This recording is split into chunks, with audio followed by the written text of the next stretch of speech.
உங்க பேர் என்ன? காளிமுத்துங்க. எங்க வேலை பாக்குறீங்க? நம்ம வள்ளியம்மன் இல்லதாங்க. உங்களுக்கு கல்யாணம் ஆயிடுச்சா? இல்லைங்க, ஆவல. அதுக்கான ஏற்பாடு நடந்துச்சா? நடந்துச்சுங்க. எப்ப நடந்துச்சு? அது ஒரு மாசம் இருக்குங்க. பொண்ணு யாரு? இந்த கார் விபத்துல இறந்து போன தாரணிக்கு எனக்கு தாங்க நிச்சயமா இருந்துச்சு. பேச்சு மட்டும் நடந்ததா இல்ல பத்திரிக்கை அடிச்சாச்சுங்க. பத்திரிக்கை எல்லாம் அடிச்சாச்சு, ஊர் முழுக்க கொடுத்தாச்சு. நான் ஐயா கூட பத்திரிக்கை கொடுத்தேன், நீங்க கூட எனக்கு 10,000 ரூபாய் பணம் கொடுத்தா. அதெல்லாம் வேண்டாம். குறிப்பிட்ட தேதியில கல்யாணம் நடந்துச்சா? இல்லீங்களே. என்ன காரணம்ங்கறத கோர்ட்டாருக்கு முன்னால சொல்லுங்களேன். ஐயா, அந்த கல்யாணத்துக்கு 10 நாளைக்கு முன்னாடிங்க அந்த பொண்ணு கர்ப்பம்னு எனக்கு தகவல் வந்துச்சுங்க. எனக்கு அளவு கடந்த ஆத்திரம் வந்துருச்சுங்க. நேர போய் அவங்க அப்பனை பார்த்தானா.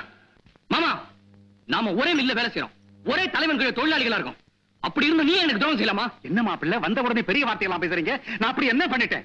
ஈர துணியை போட்டு கழுத்து அறுக்க பார்த்துட்டேன். மாப்பிள்ள, சங்கதியை சொல்லாம இப்படி கத்திக்கிட்டே இருக்கிறது கொஞ்சம் கூட நல்லா இல்ல. என்னத்தைய சொல்றது சங்கதி?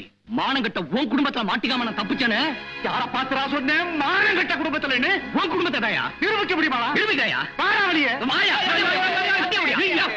இருங்கய்யா. ஏன் 2 பேரும் சண்டை போடுக்கிறீங்க? மானங்கட்ட குடும்பம் அப்படி சொல்லிட்டாடா. ஏம்பா இப்படி எல்லாம் சொல்லாமா? என் தலையில கட்டப்பத்தானே இவனோட மவ அத நிக்கிறானே, அவரோட நிலைமை என்ன தெரியுமா? என்னடா நிலைமை?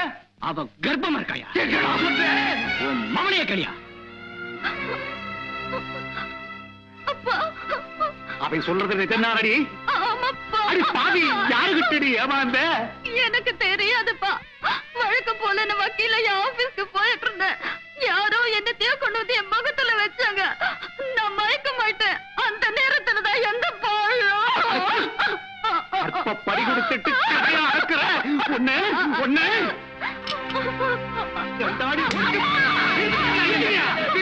என்ன என் குடும்ப மானத்தையே முடிச்சுட்டாடா.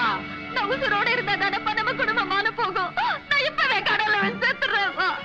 தனக்கு தெரியாதுன்னு சொல்றாளே, அவளை போட்டு இப்படி அடிச்சுட்டியே. கடவுள் சாப்பிட ஓடா, ஓடி போய் பிடிக்கடா. அப்படி ஓடினப்பதாங்க இந்த கார் சம்பவம் நடந்துச்சு. அதாவது தற்கொலை முடிவோட முன்னால ஓடுனவ தாரணி. ஆமாங்க. அந்த தற்கொலையை தடுக்கிற நோக்கத்தோட பின்னால ஓடுனவங்க தாரணியோட அண்ணனுங்க. ஆமாங்க. அந்த 2 பேரும் என்ன வேகத்துல ஓடி இருப்பாங்கன்னு உங்களால சொல்ல முடியுமா? கண்டிப்பாங்க.